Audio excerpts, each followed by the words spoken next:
What's going on, Husker Nation? Welcome back into another episode. Today is our spring preview for the Blackshirts. Before we dive in, though, if you could do us a huge favor, subscribe to the channel, like the video, comment your thoughts down below, and share it around. As we progress through this video, I want to hear from you.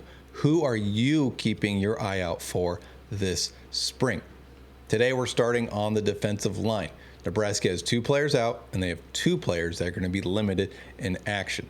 Connor Keneally and Jalen George are out. Jalen suffered a pec injury in mat drills. Unfortunately for him, he's going to miss spring. Now, he should be good come fall from what I've heard, but I don't really want to speculate too much on the severity of the injury, but he should be good come fall camp at the latest. Who's limited? Well, we got Suala Fotu limited in action. He's still recovering from his injury, and David Borchers as well. Now, where we're going to start on the defensive line is the outside end. Defensive end / edge into the inside, the defensive tackles, interior defensive linemen. There's one thing, too, like Nebraska did it a ton, and I just want to put it out there now. Nebraska did it a ton with Tony White, and I'm curious, does Nebraska do the same thing with John Butler? Is not only did they rotate in and out defensive linemen, but they moved defensive linemen all over the line. Keona Davis in the bowl game was playing nose tackle. Nash Hutmacher would line up on the edge. Ty Robinson would line up on the edge. They did a lot of different things with their defensive linemen, and a lot of it was just matchup related or scheme related. Does Nebraska continue that with John Butler as the defensive coordinator? So the top guys, really the main group of guys on the defensive end / edge. I don't want to spend too much time talking about these guys because we already know who they are. And this is a video about who we don't know a ton about, but who is likely going to be a factor at each position group. So your top guys, Riley Van Poppel, he's more of a true defensive end like Ty is, but they can slide him inside. Cam Lenhart, he is a true edge, but they will line him up inside from time to time. Biggest problem for Cam is just he's a little short. He's 6'2", 6'3". Most true edges are like 6'5". And then Keona Davis could have a breakout sophomore season. He showed flashes. He played in like 11 games last season. Really good athleticism, really good size. 6'5", 260 pounds. Nebraska being able to get him back from the portal was massive. Now, players to watch. The biggest one is going to be Williams Nwaneri, the former 5-star recruit coming out of high school. He was the #1 edge in the portal, and he was the #1 edge in high school. Big, freak athlete, 6'7", 260 pounds. Insane athleticism, elite size. He has all the traits you look for from a dominant defensive end / edge rusher. For him, he redshirted last season at Missouri. For him, the biggest thing is going to be now putting it all together, coming in, day out, putting that work in to be who you want to be, which is an NFL defensive end. Another name to keep tabs on, Jordan Ochoa. Saw limited action in the bowl game. That was the only game he played in all season. Played 12 snaps, and in those 12 snaps, he had like 2 or 3 pressures, a QB hurry. Looked really solid in very limited action. And I want to stress that. Very limited action, but really good size. 6'4", 250 plus pounds. Another name, Mason Goldman. Saw very limited action last season. More of a true defensive end at 6'5", 260 pounds. Okay, I'd say his athleticism is good, but it's not elite like someone like Williams Nwaneri. That's why I say he's more of like a true defensive end, maybe a guy that adds weight and moves inside later down in his career. He's only a redshirt freshman. Cade Pietzak from South Dakota, 4-star high school recruit, early enrollee, legit size for a defensive lineman at this age too. Keep in mind, this kid's 18 years old. He's already 6'5", 260 pounds. Nebraska fought tooth and nail to get him in high school.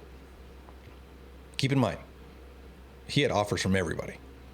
And he was this close to going to Oklahoma, and Nebraska somehow managed to get Cade to come a little bit farther north and stay closer to home at Nebraska than going all the way down to Oklahoma.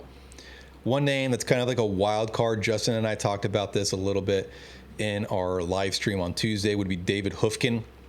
The reason why I say he's a wild card is if you haven't heard about David Hoofkin's story, it might be worth its own video. It's a very unique story. It's a very, for lack of a better term, unorthodox journey. I guess that's quite the term. But David came from Germany. And in Germany, they don't have like high school football teams. They have club teams from each city. And I'm going to do his story very quickly because it's quite the story. And he played football in 2017, 2018, and then 2019. And then COVID happened in 2020. And then he kind of just went to being a normal adult at 20, 21 years old. Was working and then got hooked up with a trainer of some sort. I forget his actual job, but it's an academy here in the U.S. that goes and finds international players. And then they bring these players to all sorts of camps. And that's how Nebraska discovered David Hoofkin. They were doing a satellite camp down in Texas. There's all these high school kids, and then they see this guy who's 6'7" at the time, 220, 230 pounds, maybe even bigger. And he has really good athleticism. He's got these massive arms, massive hands, massive feet. He was a man amongst boys, quite literally, because he's like 22 years old at this time. And Nebraska likes him as an offensive tackle. And then Terrence Knighton comes in and he says, no, I want this guy in my defensive line room. And Terrence Knighton probably knows better than I. But they eventually offer him a scholarship. He breaks down. It's a great video, and I wish I'll try and find it and I'll post it on X. He breaks down, instantly commits. Yeah, you're the school that's willing to take a chance on me. I'm going to come play for you. He commits on the spot within 30 seconds of receiving his offer. Last year, development. That's the big thing from him because he was out of football for like 2 years. Development, bulk. He is up to 300 pounds now. He is an absolute specimen. And it is a damn good 300 pounds. It's not like he's got this big gut that you see some guys that are 300 pounds. This dude's got washboard abs. He's absolutely ripped.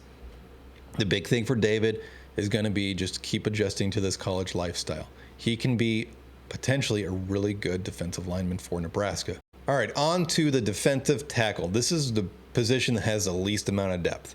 Your top guys, really, Riley Van Poppel and Elijah Judy, and that's it. And that's if Riley Van Poppel slides inside. If they're playing a 4-man front, I'm guessing Riley slides inside. If it's a 3-man front, Elijah Judy probably holds down the middle. RVP slides outside. That'd be my best guess. Now, there's not a lot of players to watch here either. Unfortunately, this, like I said, this is an incredibly concerning position for Nebraska going into the spring. Dylan Parrott is really your only legit option to keep tabs on. Former walk-on, he saw a lot of snaps in heavier packages last season, but he's like the only true defensive tackle on this roster. 6'5", 315 plus pounds. And that's, when I say on this roster, I'm talking about outside of your top guys. Now, Nebraska did sign Gabe Moore from the transfer portal, but here's the thing with Gabe Moore. He redshirted his first season at Mississippi State. He sat out his redshirt freshman season, so his second year at Mississippi State. There's mixed reports on his weight, and that's a big thing when you're a defensive tackle because Huskers.com shows him at 250 pounds. Mississippi State reported him at 290 pounds last season. He is going to be a defensive tackle. I don't know the extent of this non-disclosed injury that he sat out last season for. I don't even know his true weight at this point. Now, Huskers.com isn't entirely up to date for most players. So when they update their roster, which I'm assuming when the players report for spring here in a few days, they're going to weigh everybody back in. They'll get those updated. We'll be curious to see what Gabe Moore is at because you cannot be a defensive tackle, like an every down defensive tackle at 250 pounds in the Big Ten. You just cannot. You'll get ran over every single play. Now, the best thing for Gabe is he sat out the last 2 years. So he should be healthy and ready to roll. The big thing for Gabe is going to be what his role is on this defensive line. He's got an opportunity to make a jump because there's not a lot in front of him. And I think Nebraska is going to attack the defensive tackles in the portal for the spring period. It's just you got to wonder what value you have for spring portal entries. Some of them will be really good. Most of them are going to be teams that are they're their fourth best option at their respective positions. So it's not a lot of options, unfortunately, for the portal come springtime for most players. There are some guys you can get from the spring portal that are really good, but if you recall, like 3 years ago, Nebraska, when Scott Frost was the head coach, they got, what was his name? Something Drew from Texas Tech, a defensive tackle from the portal in the spring, and then he hardly ever played. And he was a starter at Texas Tech. And for whatever reason, Texas Tech didn't want him anymore, and Nebraska swooped in, and they took him, and then he just never played, unfortunately. And then that's not uncommon for spring portal guys. I'm trying not to go on a tangent about spring portal. It's just, it's very slim pickings, we'll put it that way. All right, now we're moving on to the linebackers. So there's 3 linebackers that are going to be out. Roger Gradney, which keep in mind last season he moved from safety to linebacker this year. Roger Gradney suffered a awful torn ACL, MCL in spring last season, so he's still recovering. He's not far along, or not far away, I should say, from playing, like in practice and getting cleared to do like green no contact jersey type stuff. The big thing with Roger Gradney, though, he's going to probably have to add some weight to be a linebacker. Dawson Merritt is coming off shoulder surgery. He'll be ready come summer or probably fall. He's going to be a factor for Nebraska regardless, just not this spring. Pierce Newberry, which we heard on this show, had surgery when we had one of our guests on talking about all the different players from Nebraska. Well, Pierce Newberry had knee surgery, likely going to be out for the season. Unfortunately, Coach Rule didn't specify what his injury was, but we know on this channel what it was because of the interviews that we conduct on our live shows. The top guys to keep in mind: Dasan McCullough, obviously, elite athlete. Played all over Oklahoma's defense last year, as well as when he was at Indiana. Big reason he came to Nebraska, he would like to be at one position and close to the line of scrimmage. He knows it's his final season. He's got to make a move, and that's why he chose Nebraska. He didn't want to go to a school that was going to do what they did at Oklahoma, where you're lining up all over that defense. He wants to be one position. Now, they'll move him around. Don't get me wrong. But at Oklahoma, he would play linebacker, he'd play safety, he'd play end, he'd play edge, he'd play all these different positions. At Nebraska, he's your starting jack linebacker, and they'll move him around as a jack linebacker. The other guy to keep, the other main guy, I should say, would be Willis McGahee. Really, last year was a standout year for him as a true freshman. And keep this in mind. If you remember back to that Ohio State game, Willis played sparingly most of the season. That Ohio State game, Princewell Umanmielen was getting absolutely destroyed, play in and play out early. And so they put in Willis, and then from that moment on, Willis McGahee was your backup jack linebacker, and Princewell Umanmielen hardly played the rest of the season. That's why I wasn't worried when Princewell entered the transfer portal. So, players to watch at that jack linebacker position. The big one for me is going to be Maverick Newton. He played in mop-up duty last season. He flashed in that limited action, but he was a big-time 4-star recruit coming out of high school. Really good athleticism. A true jack linebacker. Mainly in pass rushing. That's like what he excels at the best. 6'4", 250 pounds, 240 pounds maybe on the light side. Big time pass rusher at the jack linebacker spot. The biggest area he's going to have to focus on is going to be pass coverage, which is pretty standard for any linebacker coming from high school. Keep in mind, last year was his first year at Nebraska where he was actually healthy. So that's the big thing for Maverick. His true freshman year, he got injured, so he wasn't playing and practicing a ton. Last year, he flashed in that very limited action. And then we already talked about Dawson Merritt. Summer/fall time return. He'll be someone to watch for early playing time at Jack. The early games in the season that are likely going to be blowouts. Houston Christian and one other game. I can't think of the schedule right now, but I would expect him to get some action in those games as well. Middle linebacker, your top guys, clearly Marquise Watson-Trent, likely your starter at middle linebacker. He's more of a run defense linebacker, not a guy that excels in pass coverage. Can he do it? Absolutely. But that's not his strong suit. Really good run defender, though. Vincent Shavers is going to be probably moving to inside linebacker at some point. Right now, I think he's still slated to be a primary fixture at the outside linebacker position, but he's someone that I think eventually moves inside. That's why I have him as a top guy at inside linebacker. Players to watch for middle linebacker. The big one for me, Dylan Rogers. Probably a guy we haven't heard a lot from. He's been in the system now for 3 years. He was that Frost to Rule recruit, that transition recruiting class. I was a huge fan of his coming out of high school. Great size. More of like a true old school middle linebacker, similar to Marquise Watson Trent, but bigger. 6'3", 240 pounds. Really good run defender. Needs to continue to improve on pass coverage as a middle linebacker. But overall, I think he's someone that we could see as, if not this year, maybe in a year from now, as a true middle linebacker for Nebraska. The big one is Christian Jones. Extremely high 4-star recruit coming out of high school. Early enrollee. He's already got the frame to be a true, like, every down linebacker in the Big Ten. He's 6'2", 6'3", 230 plus pounds. He is going to be a factor in this defense next season. Don't get me wrong. The big thing for Christian, again, is just adjusting to the college speed, the college systems. But I think he will be a factor. Vincent Genatone is another name to keep tabs on. He is a true sideline to sideline linebacker. Track star in high school. He could be an outside linebacker as well. But I believe he's going to be inside. 6'1", 225 plus pounds, elite track runner in high school. Here's the thing with Vincent Genatone.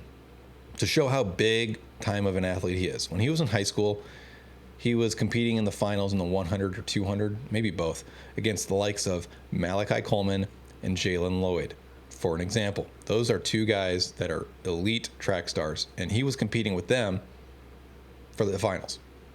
And he was a linebacker, and they are receivers. That's how fast this guy is. To add to it, he transferred from Montana to Nebraska last season.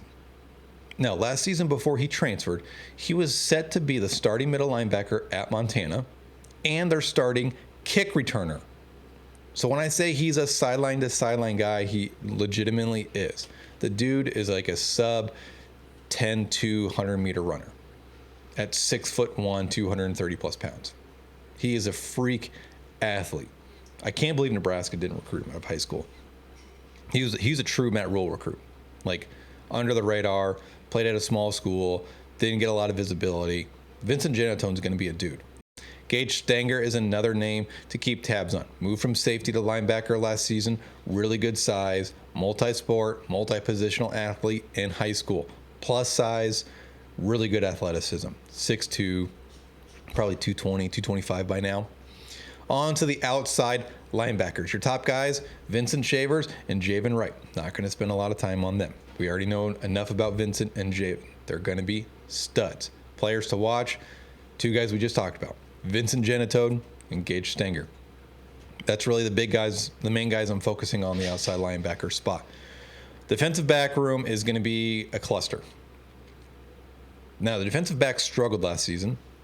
Part of that was because, to put it in simplistic terms, John Butler and Tony White probably didn't mesh very well with their coverage philosophies, I guess is the way to put it. And that's why I think they struggled more than anything. Sorry for the cuts. My throat's kind of hurting me today, so my throat and my nose is kind of runny, so I've had to cut a little bit more than I normally do in videos. I usually do it in one take, but my throat's been bothering me a little bit today, and my nose has been running and coughing and whatnot, so I have to cut a little bit more than I normally do. Defensive backs, Jameer Khan and Evan Taylor are going to be out. Unfortunately for Nebraska, Jameer Khan, I think, would be a legitimate option to be in the rotation on the defensive backs, in particular the corner, slot corner position. Evan Taylor, if you don't know about his high school injury, real quickly, basically the worst knee injury possible. Yeah, tore pretty much every ligament in his knee. He's going into his senior season, or like 2 games into his senior season in high school, and he's spent 2 years rehabbing. And unfortunately for Evan, it's just it's taken quite a while. And I don't know his future outlook. I don't want to speculate, but he is still out with a major knee injury from 2 years ago. Hopefully he gets healthy soon, because I'd love to see him on the field. Big corner, 6'1" or 2. He's a pretty big time corner before his injury. Was a 4-star coming out of high school. So he just needs to get healthy. That's all we're really watching with Evan Taylor, is just making sure he gets healthy. The top guys at corner: Sierra Wright, Amari Sanders, and Andrew Marshall, in my opinion. I think Andrew Marshall is going to be probably your starter opposite of Sierra Wright. I think Amari Sanders is going to be for sure a fixture in the rotation. He saw a lot of action last season as a true freshman. Part of that was injuries, but he looked pretty solid in his action as well. Players to watch: Jameer Khan. Once he comes back from injury, he has elite speed. Really good in man coverage. He's got to work on some zone coverage, but in jamming at the line of scrimmage too. But he's overall going to be a solid option at corner for Nebraska. Bly Hill's probably the biggest name to watch, both physically and just in terms of potential. He was coming off an injury late last season. We saw him, I think, against Wisconsin, against Iowa, and maybe a little bit in the bowl game. He didn't play a ton because of the injury, but he's a big, physical corner. Full off season to get healthy, a full winter, spring to develop. 6'4", 200 plus pounds. Absolute freak athlete. The big thing for him is staying healthy and going and putting everything on tape now and getting into that rotation. He would be like a sleeper candidate to start opposite of Sierra Wright. I personally am a bigger fan of Andrew Marshall. Bly Hill is going to be good. It's just a matter of where he fits in. They maybe could move him around in the secondary as well. With that size, he's got all the possibilities in the world to move within this defense. Donovan Jones, move from safety to corner in the bowl game. Does Nebraska keep Donovan at corner? Or do they slide him back to safety? Or do they move him to the rover position, which we're getting to here in a little bit? The big thing for Donovan is, can he carry that momentum that he had in that one game he played last season? Can he carry that through this off season? He was really impressive in the one game we saw. He gave up 3 catches on 8 targets. He played over 50 snaps. Big time corner option. Bryson Weber, one of my favorites from this past recruiting class. Big corner as well, similar to Bly Hill. They're 6'3", 180, 190 pounds. Bryson excels in man-to-man coverage, and he's really good in zone. The big thing, again, adjusting to the college game. It is a huge adjustment from high school, even down in Texas, to the college game. One wild card would be a guy like Braylon Pruitt. Saw very limited action last season. He could be a safety. He could be a rover. He could be a really big corner. He's huge. Braylon Pruitt is 6'4", 210 pounds. Huge. I like him as a safety or a rover option just for his size alone, ability to come down and play in the box like a rover would. But I'm not sure where they see him. He played corner last season. He played some safety in high school, but was mainly a corner in high school. So Jeremiah Charles saw limited action last season. It was a mixed bag. And I don't want to harp on Jeremiah too much, but it was a mixed bag for him last season. He hasn't been playing football long. He's a true developmental player. Elite speed, elite athleticism. Now they just need to turn him into a really good corner. Someone to kind of keep your eye out for a little bit, how he's developed in the offseason. At safety, your top guys are going to be Deshaun Singleton. Enough said. Marquise Buford, moving back to safety, I think is the way it goes. Malcolm Hartsock, likely moving back to safety. The thing with Malcolm, why he should be a safety, is he is not a good corner in man-to-man coverage. He's undersized. He's 5'8" and 180 pounds. But Malcolm is really, really good in zone coverage. He does a great job of reading the quarterback's eyes when he's in zone coverage. That's how he gets so many interceptions. The big thing, too, with Malcolm, he's not very big, like we said. And he doesn't have really top-end speed. Safety seems like a natural fit. Justin Rhett is another name to keep tabs on. I have him as a top guy because I think he's going to be in the rotation. Whether that's the starter or whether he's on the 2 deep. High 4-star in high school, transferring in from Georgia, good size, 6'1", 210. That's why I have him as a top guy. Players to watch: Caleb Benning. We've heard really positive things about Caleb Benning. Really high football IQ. He just knows where to be on the field. Not really fast, but he probably is a 4 or 5 guy.